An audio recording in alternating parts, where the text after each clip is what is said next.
Hello welcome back. അപ്പോൾ ഇന്നൊരു long video ആണ് കേട്ടോ. ഞാൻ കുറേ ആയി ലോങ് വീഡിയോ ഒക്കെ ചെയ്തിട്ട്. അപ്പോൾ ഇന്ന് ലഞ്ച് പ്രിപ്പറേഷൻ വീഡിയോ ആയിട്ടാണ് കേട്ടോ വന്നത്. കൂടുതലും ഞാൻ മോർണിംഗുള്ള വീഡിയോസാണ് കേട്ടോ എടുക്കൽ. അപ്പോൾ ഇന്ന് ഞാനത് സ്കിപ്പ് ചെയ്ത് ലഞ്ച് ഉണ്ടാക്കുന്ന വീഡിയോ ആണ് കേട്ടോ എടുത്തത്.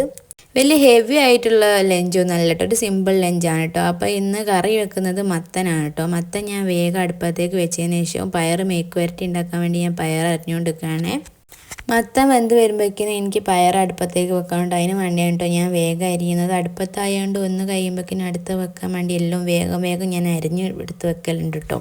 പയർ അരിഞ്ഞ് കഴിഞ്ഞതിന് ശേഷം ഞാൻ ചായ കുടിച്ചിട്ടോ. ചായ കുടിച്ച കുറച്ച് പാത്രങ്ങളൊക്കെ കഴുകാനുണ്ടായിരുന്നു കേട്ടോ. ചായ കുടിച്ച് ഉണ്ടാക്കിയതും കുടിച്ചതുമായിട്ടുള്ള കുറച്ച് പാത്രങ്ങളൊക്കെ കഴുകാനുണ്ടായി. ആദ്യമൊന്നും ഞാൻ ആവുന്ന പാത്രങ്ങൾ ഒന്നും കഴുകി വെക്കലായിരുന്നു കേട്ടോ. എല്ലാം ഞാനവിടെ കൂട്ടി വെച്ചിട്ട് ലാസ്റ്റ് അടുക്കളയിലെ പണി ഫുള്ള് കഴിഞ്ഞിട്ടാണ് കേട്ടോ ഞാൻ പാത്രം കഴുകൽ. ഇപ്പം ഞാൻ അത് മാറ്റി എല്ലാം ആവുന്ന അപ്പം കഴുകാൻ തുടങ്ങിയിരിക്കുന്നത്. അങ്ങനെ അതാ പാത്രം കഴുകി കഴിഞ്ഞപ്പോഴേക്കും മത്തനും ഏകദേശമൊക്കെ വെന്തിക്കുന്നു കേട്ടോ. അപ്പം ഞാൻ പിന്നെ പാത്രം കഴുകി കഴിഞ്ഞ് മത്തൻ കറി നോക്കിയിട്ടോ. മത്തൻ കറി കുറച്ചുകൂടി ഒന്ന് വേവാനുണ്ട്. അപ്പോൾ ഒന്ന് ഞാൻ നല്ല ഒടിച്ചെടുത്ത് കഴിഞ്ഞിട്ട് ഒന്നുകൂടി അടുപ്പത്ത് തന്നെ വെച്ച് കൊടുത്തിട്ടോ. അതിനുശേഷം പിന്നെ ഞാൻ ഈ ഗ്യാസ് അടുപ്പൊക്കെ ഒന്ന് തേച്ചേക്കാൻ തന്നെ. ഇനി അടുപ്പത്ത് നിന്ന് ഗ്യാസ് അടുപ്പിൽ ഇന്ന് പണിയെടുക്കില്ലല്ലോ, ഇന്ന് ഫുള്ള് ഇനിയിപ്പോൾ അടുപ്പത്ത് തന്നെ ആയതുകൊണ്ട് ഗ്യാസ് അടുപ്പൊക്കെ ഞാൻ വേഗം കഴുകി ഈ സ്ഥലം അടുപ്പിൻ്റെ ഈ ഭാഗങ്ങളൊക്കെ തുടച്ചെടുത്ത് വെക്കുകയാണേ. ആ ഭാഗം ഫുള്ള് തുടച്ച് കഴിഞ്ഞാൽ പിന്നെ ഈ അടുപ്പിൻ്റെ ഭാഗം മാത്രം നോക്കിയാൽ മതിയല്ലോ. ലാസ്റ്റത്തേക്ക് വിചാരിച്ചിട്ട് ഞാൻ ആ ഭാഗം ഫുള്ള് ക്ലീൻ ആക്കി ഇടും കേട്ടോ വേഗം. അപ്പോഴേക്കും നമ്മൾ മത്തൻ കറി അവിടെ റെഡിയായി വന്ന് നിൽക്കുന്നു. അപ്പോൾ ഞാൻ പയർ അടുപ്പത്തേക്ക് വിട്ടിട്ടോ. ആദ്യമൊന്നും ഞാൻ ഇങ്ങനെ അല്ലായിരുന്നു കേട്ടോ പയറുപ്പേരി വെക്കലുണ്ടായിരുന്നു. പക്ഷേ നമ്മളെ യൂട്യൂബിലെ കല്യാണി ചേച്ചീൻ്റെ വീഡിയോ കണ്ടാണ് ഇപ്പോൾ ഇങ്ങനെ പയർ മേക്ക് വരട്ടി ഉണ്ടാക്കാൻ തുടങ്ങിയത് കേട്ടോ. പയർ അടുപ്പത്ത് വെച്ച് കഴിഞ്ഞേക്കും ഞാൻ പിന്നെ വേഗം മീൻ മസാല കൂട്ടാൻ നിന്നിട്ടോ. പിന്നെ അടുത്തത് പയർ ഇറക്കുമ്പോൾ എനിക്കൊരു മീനാണ് കേട്ടോ പൊരിക്കാനുള്ളത്. അപ്പോൾ ഞാൻ വേഗം തന്നെ മീൻ മസാല കൂട്ടി വെച്ചിട്ട് ബാക്കി ഇവിടെ ക്ലീൻ ചെയ്യാമെന്ന് വിചാരിച്ചിട്ടോ.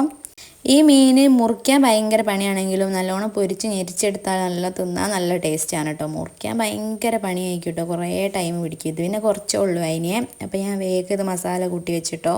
അത് മസാല കൂട്ടി അവിടെ വെച്ചതിന് ശേഷം ഞാനിത് അവിടെ ഈ സിങ്കിൻ്റെ ഭാഗമൊക്കെ സിങ്കൊക്കെ നല്ലോണം തേച്ച് കഴുകി ഇവിടെയൊക്കെ ഒന്ന് വൃത്തിയാക്കുകയാണ് കേട്ടോ. വേഗം പണികൾ തീർക്കാലോ വിചാരിച്ചിട്ട് എല്ലാം അടുപ്പിൽ വെക്കായതുകൊണ്ട് ഓരോന്ന് വെന്ത് വന്നിട്ട് വേണം അടുത്ത് വെക്കാൻ. ആ ടൈം കൊണ്ട് നമുക്ക് ബാക്കിയുള്ള പണികളൊക്കെ തീർക്കാം കേട്ടോ. ഓരോരോ ഭാഗങ്ങൾ അടിച്ചും തുടച്ചൊക്കെ നമുക്ക് ബാക്കിയുള്ള പണികളൊക്കെ തീർത്ത് വേഗം പണികൾ തീർക്കാൻ പറ്റും കേട്ടോ. അടുപ്പത്താവുമ്പോൾ കല്യാണം കഴിഞ്ഞ് വന്ന ടൈമിന് ഈ അടുപ്പ് തീ കത്തിക്കുക എന്ന് പറഞ്ഞത് എനിക്ക് ഏറ്റവും വലിയ ടാസ്ക് ആയിരുന്നു കേട്ടോ. എനിക്ക് തീരെ അറിയാത്തൊരു പണിയായിരുന്നു. ഇങ്ങോട്ട് വരുമ്പോൾ എനിക്ക് ഏക പേടിയുള്ളതും അതുകൊണ്ടായിരുന്നു കേട്ടോ. എൻ്റെ വീട്ടിൽ അന്നൊന്നും അടുപ്പിൽ തീ കത്തിക്കല്ലേ.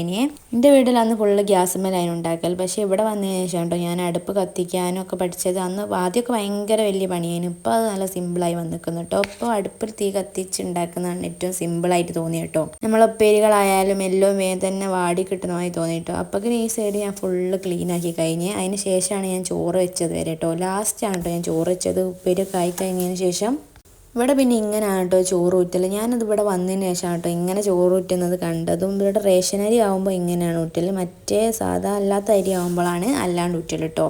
ചോറൊക്കെ ആയി വന്നപ്പോഴേക്കും എൻ്റെ ഏകദേശം ബാക്കി എല്ലാ പണിയും കഴിഞ്ഞിട്ടോ. എനിക്ക് കുളിക്കാൻ വേണ്ടി മാത്രമേ ഉള്ളൂ കേട്ടോ. അപ്പോൾ ഞാൻ ഇങ്ങനെ ചോറായി കഴിഞ്ഞതിന് ശേഷം വേഗം മീൻ പൊരിക്കാനിട്ട് കേട്ടോ. പിന്നെ ഞാൻ കുളി കഴിഞ്ഞ് വന്നൊരു മുട്ടയും കൂടിയൊക്കെ പൊരിച്ചിട്ടാണ് കേട്ടോ ചോറുന്നത്. അപ്പം ഇന്നത്തെ വീഡിയോ ഇത്രേ ഉള്ളൂ. കണ്ടിട്ട് ഇഷ്ടമാണെങ്കിൽ ലൈക്ക് ചെയ്യുക, ഷെയർ ചെയ്യുക, ചാനൽ സബ്സ്ക്രൈബ് ചെയ്യണേ.